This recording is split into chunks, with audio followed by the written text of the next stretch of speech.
ललित नारायण मिथिला विश्वविद्यालय में कोई रिजल्ट निकले और आंदोलन नहीं हो, ये हो नहीं सकता। 2023 नेट जेआरएफ छात्रों ने कुलपति को सौंपा ज्ञापन। 2 दिन में कार्रवाई नहीं हुई तो छात्र आंदोलन और न्यायालय का लेंगे शरण। आपको बताते चले कि ललित नारायण मिथिला विश्वविद्यालय में आयोजित पैट 2023 के नामांकन में जेआरएफ दिसंबर 2023 को शामिल नहीं किए करने के खिलाफ आज नेट जेआरएफ के छात्रों ने कुलपति को ज्ञापन सौंपा है। ज्ञापन सौंपने वाले में सुनील कुमार सिंह, आदर्श बिहारी, बंधु प्रिय, लोकेश राज, रोशन कुमार यादव, मोहम्मद सरफराज। इस अवसर पर आरवाई राज उपाध्यक्ष संदीप चौधरी, आयशा नेता प्रिंस राज भी शामिल था। आपको बताते चले कि छात्र ने अपने ज्ञापन में कहा है कि हम सभी नेट जेआरएफ दिसंबर 2023 के छात्र हैं, बहुत मेहनत कर नेट और जेआरएफ परीक्षा पास करते हैं, लेकिन विश्वविद्यालय हमें आज पैट 2023 से वंचित कर रही है। उन्होंने कहा कि अगर विश्वविद्यालय प्रशासन हम लोगों का नामांकन नहीं लेती है तो हम लोग आंदोलन करेंगे और साथ न्यायालय का भी शरण लेंगे। अब आइए सीधे ले चलते हैं। इस अवसर पर जो छात्र हैं एवं जो छात्र नेता है उन्होंने मीडिया को जानकारी देते हुए क्या कहा, एक रिपोर्ट दरभंगा दर्शन न्यूज़ से मनोज झा। साथ में ये आवेदन है, पूरा क्या मामला है, मिथिला विश्वविद्यालय में आप लोग क्यों आए हैं? सर एक्चुअली ये पैट 23 का मामला है। हम लोग जेआरएफ हैं 2023 दिसंबर के, और हम लोग को नहीं लिया गया है यूनिवर्सिटी के द्वारा, और हम लोग 21-23 सेशन में ही पास है, और ये पैट 21-23 सेशन का ही है, और इसमें अलग अलग बहाना बता करके और हम लोग का रिज़ल्ट नहीं दिया गया है, और बहुत सारे रोस्टर में भी इन लोगों का गड़बड़ी है, और यहाँ तक कि राजभवन के द्वारा 50% सीट हम लोग का रिजर्व था, और लेकिन उस रोस्टर को फॉलो नहीं किया गया है, और हम लोग को किसी न किसी तरीके से सिलेक्शन लिस्ट में नाम नहीं है, और पूछने पे यही बोला जा रहा है कि आपका 24 में रिजल्ट आया हुआ है, लेकिन हम लोग है 23 दिसंबर के, 23 दिसंबर के। तो क्यों मैंने इसके लिए आप आगे क्या करेंगे आप?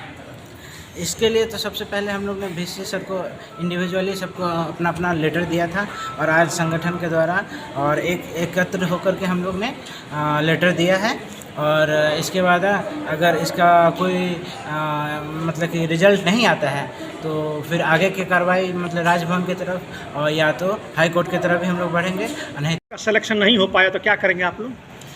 हाई कोर्ट की तरफ जाएंगे, क्योंकि ये हम लोग का अधिकार है, क्योंकि नोटिफिकेशन में कहीं किसी तरीके का इस तरीके का नहीं लिखा गया था कि हम लोग का नहीं होना है, और हो सके तो अनशन के लिए भी बैठेंगे, और हमारा हक के लिए जो भी चीज़ करना पड़े वो हम लोग करेंगे। कितने आप लोग छात्र इससे प्रभावित हुए हैं? सर अभी तो और भी छात्र हैं, लेकिन अभी हमारे साथ 6-7 छात्र हैं। नाम बताइए। मेरा नाम है आदर्श बिहारी बुद्धप्रिय। देखिए, विश्वविद्यालय की जो गलत नीति और उदासीनता के खिलाफ पिछले 22 जुलाई से हम लोग विश्वविद्यालय के पदाधिकारियों को जगा रहे हैं, लेकिन विश्वविद्यालय की जो गलत नीति है उस नीति में आप देखिए कि किस तरीके से विश्वविद्यालय यूजीसी से भी आगे अपने आप को रख करके जो नेट जेआरएफ छात्र है दिसंबर 2023 के, वैसे छात्रों को इंटरव्यू लेकर के पैट के परीक्षा से बाहर कर दिया गया है, जबकि फर्स्ट प्रायोरिटी रिसर्च में होता है। जो नेट जेआरएफ अभ्यर्थी होता है उसका पहला प्रायोरिटी होता है, उसके बाद पैट के छात्रों का प्रायोरिटी होता है। लेकिन विश्वविद्यालय पूरे तरीके से संवेदनहीन बना हुआ है, जिसके खिलाफ आज हम तमाम छात्र जो नेट जेआरएफ पास हैं और आज एकजुट होकर के हमने कुलपति महोदय को आवेदन दिया है। अगर इस आवेदन के माध्यम से कि छात्र हित में कुलपति महोदय नहीं सोचते हैं, विश्वविद्यालय नहीं सोचती है, तो छात्र जो है अनिश्चितकालीन आवरण अनशन हाई कोर्ट की तरफ रुख करेगी, और राजभवन में भी हम लोग जो है इस समस्या को लेकर के जाएंगे। लेकिन क्या मंशा है विश्वविद्यालय का और क्या लगता है आपको? देखिए, ललित नारायण मिथिला विश्वविद्यालय में जो वर्तमान प्रशासन है वो प्रशासन का जो कार्य करने का शैली है, तरीका है, वो कहीं ना कहीं ये बतलाता है कि एक कन्फ्यूज प्रशासन विश्वविद्यालय में चल रही है। और इसका ये ताज़ा उदाहरण है कि पैट 2023 को लेकर के जो परीक्षा परिषद की बैठक हुई और जो नोटिफिकेशन आए और परीक्षा को संचालित कराने को लेकर के जो कोर ग्रुप बनी, जिसमें विश्वविद्यालय के परीक्षा नियंत्रक, DSW, inspector college science, NAAC के कोऑर्डिनेटर, ये तमाम प्रमुख लोग जो सीनियर प्रोफेसर हैं, एक अपने आप को अनुभवी, आप कह सकते हैं कि अनुभवी प्रोफेसर हैं और पदाधिकारी के स्तर पे भी एक अनुभव रखते हैं, इन लोग की एक कोर ग्रुप है, जो कोर ग्रुप ने जो फैसला लिया वो छात्र विरोधी फैसला लिया। नोटिफिकेशन जब पिछले 22 जुलाई को हम लोगों ने आंदोलन किया, उस वक्त जब हम लोगों ने नोटिफिकेशन को पढ़ा तो नोटिफिकेशन अपने आप में हास्यास्पद है। नोटिफिकेशन किसी भी एक बात को क्लियर करता हुआ नहीं दिखता है। इन्होंने जो नोटिफिकेशन निकाला और फिर फॉर्म भरने का जो इन्होंने ऑनलाइन प्रक्रिया लिया, उसमें काफ़ी अंतर है।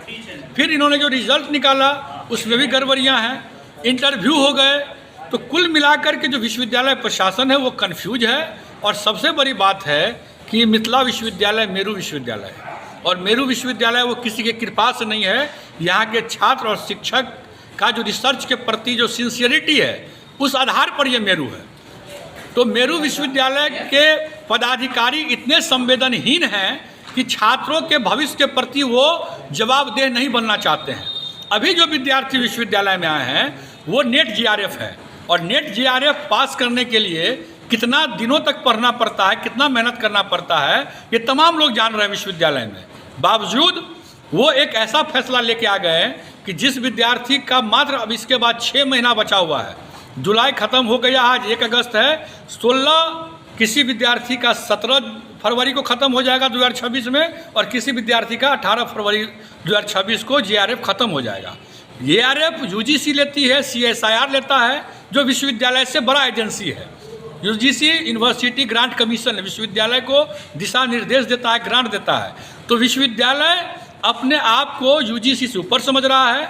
उसको ये बात समझ में नहीं आ रही है कि यूजीसी नेट को हम नहीं छाड़ सकते हैं, जीआरएफ को नहीं छाड़ सकते हैं, क्योंकि ये प्रावधान है। क्या लगता है? हित में फैसला लीजिए, नहीं तो आज छात्र आवेदन दिया है, हम न्यायिक प्रक्रिया में जाएंगे, हम कुलपति के ऊपर जो राज्यपाल हैं उनसे भी मिलेंगे, हमको कोई नहीं रोक सकता है। लेकिन आपको रविवार तक का समय है कि रविवार तक यदि आप ठोस डिसीजन जीआरएफ नेट पास अभ्यर्थियों पर नहीं लेते हैं तो सोमवार से विश्वविद्यालय में उग्र आंदोलन होगा।